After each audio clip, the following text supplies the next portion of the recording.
EMCOMM going 10.8. What's up, guys? Let's talk about axes from a city boy's perspective. It's getting warmer out here, and I'm beginning to go out and camping a lot more, and I'm gonna put it in full gear here pretty soon with the family and stuff. So I'm getting my stuff together, going solo camping, and having some fun out there. I will return to doing comm videos, and I got a bunch of stuff over there to kind of break out and review or just do my comm thing. But for now, I want to talk about sharp, pointy items. So what you see in front of you is my longtime Fiskars, this one right here, and it served me well. It was cheap. It was like $24. I do have a fireplace, and I use this to cut kindling. And when I go out camping, I use this to go, do my thing out there. Cut firewood and maybe a little bit of camp chores here and there. And it has served me pretty well. And as you can see, it's got its scars all over it from my inexperience. And right next to it is the Fiskars X7, which is kind of like the same as this one here, but an updated version. I kind of like the old one better. The new one is a little bit thicker, a little bit heavier, but nonetheless still a pretty good axe. And for somebody who's inexperienced like I am, remember, I'm from the big city for most of my life, at least half, and I'm talking about the inner city of New York, New York City, the Bronx specifically. So there's not a lot of bushcrafting out there. The only reason you would have an axe out there is to cut up the limbs of your victims and dump them in the river if you work for a certain organization. But I'm away from that, and I'm out in the country now, and I really enjoy using the axe when I go out camping. I do have a Bucko Laplander saw, and I do use that, and I have it in my get home bag and all that, but I find myself using this more often than the saw. So this is gaining more preference for me over the saw for whatever reason. Some people have a love-hate relationship with the Fiskars axe, but I think for an inexperienced person like myself, it's perfect. You could train on this, learn how to use it. You could learn how to sharpen an axe. This I've sharpened a couple of times to where it's almost hair-popping sharp, scary sharp. But I don't sharpen that sharp as much as I used to. Just enough to get the business done, if you know what I mean. So yeah, this is a good trainer axe for an inexperienced guy, or even if you're experienced, I would imagine this is plenty enough axe hatchet type for you to use around. It's pretty light. I pack this in my backpack and hit the trail with this more often. It doesn't really corrode that much at all, really, if you take care of it. I have no issues of corrosions or anything like that. And the axe head on the handle here, it has never failed. I mean, I've thrown this across, the yard, hammered things, you name it, whatever abuse you may want to put on this, it has taken it and asked for more. This is just a modification that I did to the sort of scabbard type deal here. I just cut off the handle, so it'll be a more streamlined, non-bulky item, unlike this one here. This one resides in the car. It still has the handle on it, but it just stays in the car, so I don't care. But this one here I take to the trail with me, or did. So every time I go out hiking or camping, I've been introducing a little bit of bushcrafting that I've been learning on YouTube and books or whatever, and applying it out there in the field. Figure the more you know how to make stuff out in the wild, the less you have to haul with you.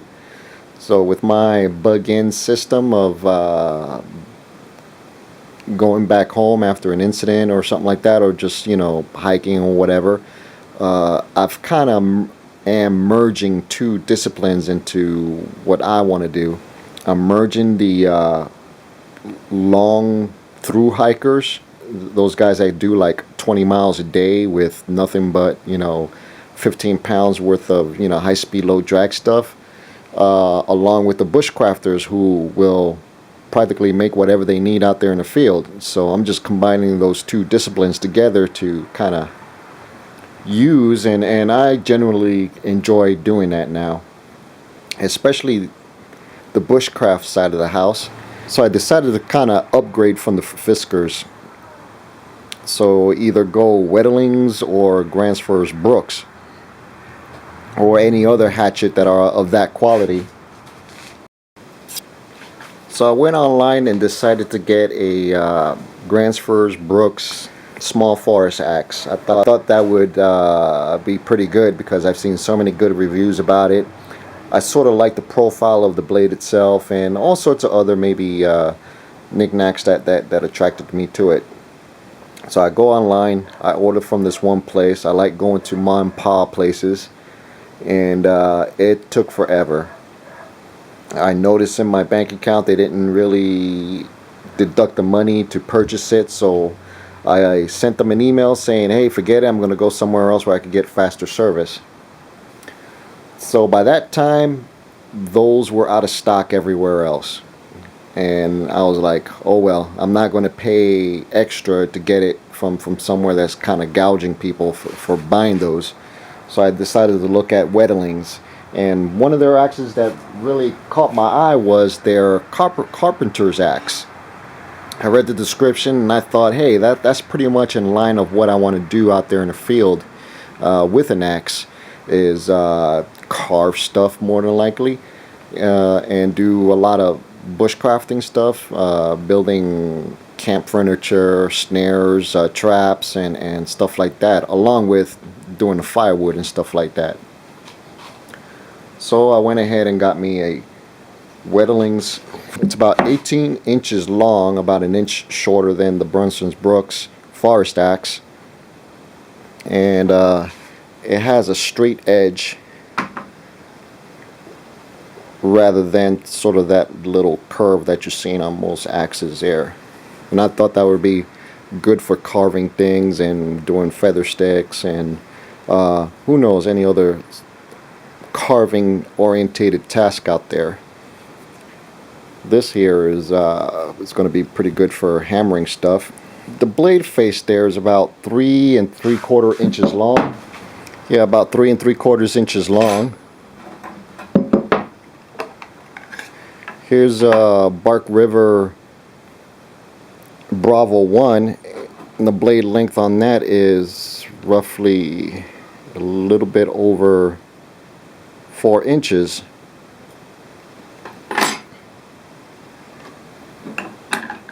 But as you can see, you can see that I could use this as a second cutting device, or a knife rather, just like the Bark River here, because the blade length, it's yeah, it's a little bit longer on this one here, but they're pretty damn similar.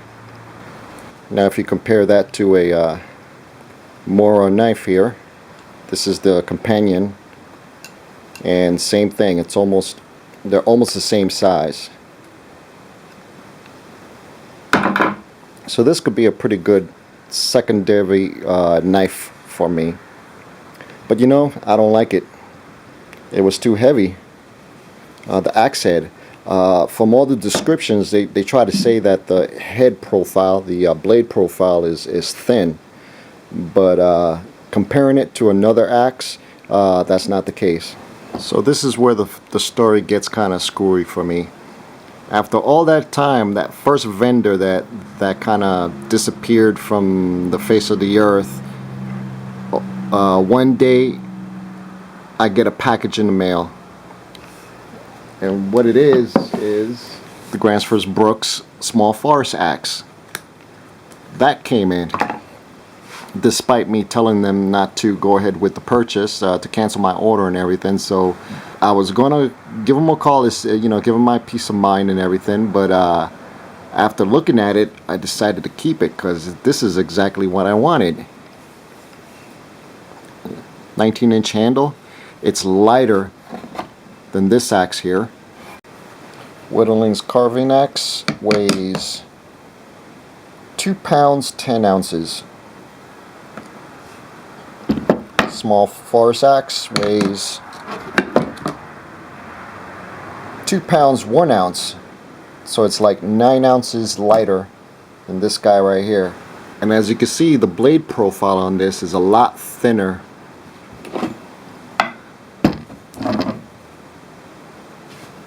than the carving axe here, the Carpenter's axe for wetterlings, which I would think this will provide a little bit better handling and carving abilities than this guy right here. All in all, I just don't like it, plain and simple, and it's going to go back to the vendor. I already called him up. I just got to box it up and send it on its way and get my full refund. But I still like this particular configuration to do bushcrafting skills out there in the field, and I still didn't want to sort of let this idea go. So looking around, I stumbled upon the Gransfors bruks Carpenter's axe, and I took a chance and pulled the trigger on that. Oh, by the way, the sheath that it came with was this thing right here, and there's like 2 magnets here on each side of this here, and that's how it holds on to that, just by a magnet. As you can see, it sticks on there, and that's how you secure it. That won't do while hiking, because the first thing that's going to be lost is this thing right here, and then I'm going to have a sharp edge instrument on my pack just shifting around, and that's not going to cut it. So that right there, another reason why not to like this axe, for me at least. So I've been using this small forest axe in the backyard mostly. I haven't done any real dirt time out there in the trails or camping, but in the backyard, this thing is just heaven. I love this thing. I mean, I can see how, you know, I don't know, I just don't know how to put it in words really. I really like this axe, that's all I can say. This here is some self-fusing rubber tape that I put on here, not to protect it, not to protect this from the field, but actually to protect this from my inexperience. So that's the only thing I've done to this here, and treated the handle with some stuff, and it's been doing really good. And I really like the sheath that it came with too. So that worked out pretty good, and it bit the wood really well. I think that's because of the profile here. It's got a thinner profile there. And when I've used the Fiskars actually has more of a wedge sort of profile there, so it sort of didn't have much penetration to the wood itself that I've noticed. Standing flat side by side, yeah, the Gransfors bruks is about 1 inch taller. Not by much. Not by much. I don't think it's even 1 inch. Then finally, I received my Gransfors bruks Carpenter's axe, and it's quite a difference between the Gransfors bruks and the wetterlings axe. As you can see, they both have the same sort of shape to them. But the back side, I don't know the terms of the axes yet. The back side of the axe here, it's a bit bigger on the wetterlings. The Gransfors bruks is quite a bit smaller. It's even a little bit smaller than the forest axe here, but still very functional. Now this is the big difference that I've noticed between them.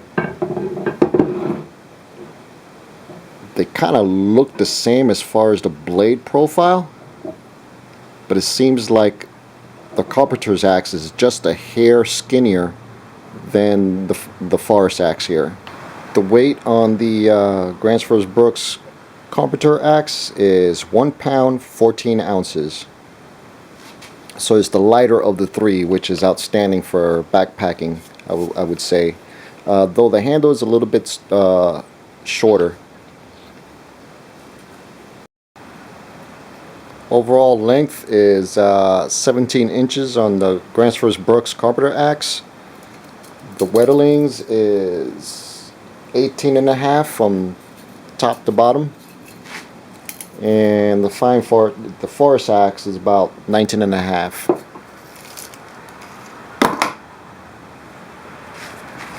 But I still have two-handed reach with this to do some chopping if I needed to. I could probably fell a small tree with this, but I only plan to fall dead small diameter trees. I mean, I don't want to build a log cabin. I just want to either build a fire or maybe a temporary shelter. That's about it. And build traps. So this will be perfect for my use out there. So overall in the backyard, this has worked really well for me. Just like the small forest axe from Gransfors Bruks. This thing chopped pretty well. I mean, wood chips was just flying all over the place with this. And controllability was there for me. Fine carving was really good with this. I just like this so much better. Even better than the small forest axe, which is going to remain home. But this is going to be my go-to axe when I go out there camping or hiking, for sure. And what's funny is, you know, bushcrafters and survival knives and stuff like that, they like to take out the big heavy knife for to do an axe job. And a lot of them, like the BK7 or some of these other manufacturers, got a really thick spine to them. I mean, the kukris and whatnot. This here is a Bark River Bravo 1, and it's got a pretty nice little half-inch, or no, quarter-inch spine on there. This is a thick blade. It's really nice too. It's kind of funny. I never used this. It's so freaking pretty. I don't want to damage it or put any blemishes on it. That's why I'm going to sell it, because this thing is just too pretty to use. Either sell it or put it back in the safe. When I go out to the field, I take a mower, which does the same thing, and I just beat this to hell. As you can see, it's got some ferro rod strikes and all sorts of other nicks to it and whatnot. But this is what I use in the field to abuse. So just because an item is expensive or the top of the line as far as, you know, reputation and whatnot, doesn't mean that's what I'm going to gravitate towards. When it comes to axes, yeah, that's going to be true. I'm going to go for the top of the line stuff that is somewhat affordable. I mean, yeah, they're expensive, but they're still affordable. This is like really cheap, 20 bucks. The Bark Rivers, they're pushing $100 for a blade. So my logic in this is left to right. But anyway, the point that I was trying to make is these heavy bush knives and whatnot that people sort of, or experts kind of say to use to baton wood, you know, and all that good stuff. I don't want to baton anything with this, really. I want to do fine carving, food processing or whatever, or small sticks. If I want a baton or anything, I want to use this. But the point of the story is this blade here, from this point on to the tip, it's thinner than my Bark River quarter-inch spine here. This is just a hair thinner. The blade length, it's pretty close. I mean, yeah, I got an extra inch on this as far as length, but I do have a straight cutting edge on this, and it came sharp. The wetterlings didn't come sharp. This came in razor sharp.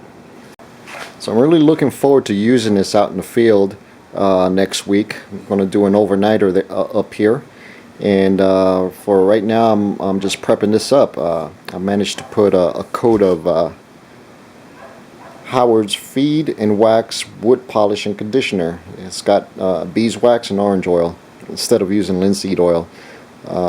The idea from this came from this channel I like to watch, Beast 12101. Really good channel, no nonsense reviews of stuff that's he's actually used out in the field and stuff like that, or tested. Kind of like my go-to places, or every time I do a search for something, his channel pops up. So I'm sort of forced to watch him, which I want to do anyway. But anyway, yeah, it's good stuff. I've done a coat every night. And then on the blade itself, I'm doing something a little bit different. It's high carbon steel, so it's prone for rust if you don't take good care of it and have it lubricated or whatnot. So what I've done is applied a forced patina using mustard, vinegar, and lemon juice. After 2 coatings of it, did it for like 4 hours each session. It came out really well. Not for looks, I want it for function. I want the blade to be protected if I don't have any access to oils or whatever. Right now I got frog lube on it, so I'm going to try that out. So who knows if this will work or not. Maybe I'll get Wrangler Star either say good job or call me a dumb shit for doing this, because he's really passionate about his axes and how to take care of them. We'll see. But yeah, that's the story right there. And the sheath that came with it is pretty nice as well. It's not that magnet stuff that the wetterlings came with. Like I said, I'm a city boy, so if this is any value to you, take it with a grain of salt. I kind of like watching videos from other inexperienced users out there who are humble enough to post their stuff and show their mistakes and triumphs of the gear that they use. And of course, that's what I like to do myself as well. And with that note, here's my horror stories of my inexperience. This is my leg, my knobby knee. This is the Fiskars axe, and that's where I plunged the corner of this 1/4 inch into my knee. Luckily I didn't damage anything critical there, though I was sore for about a couple of days, thinking that I did. This scar right here was from kindling wood. I went and chopped this way. Luckily I was slicing this way and it didn't get through, though it was a pretty nasty little gash that left me this nice little scar there. And I could guarantee if I was using either this or the Carpenter's axe, it would have went straight to the bone for sure. Then recently, using paper towel to get the patina solution off the head of the axe here, I was doing sort of this here, and my pinky got in the way. And I've been christened by Gransfors bruks. A little light cut there that hurt like hell, especially with the lemon solution going into it. So yeah, guys, take great care with this stuff. Don't learn like I did through hard knocks. Though if you're getting into this as a hobby, you're more than likely to get nicks and cuts here and there. Just, you know, be careful. Real calm going. 10-10.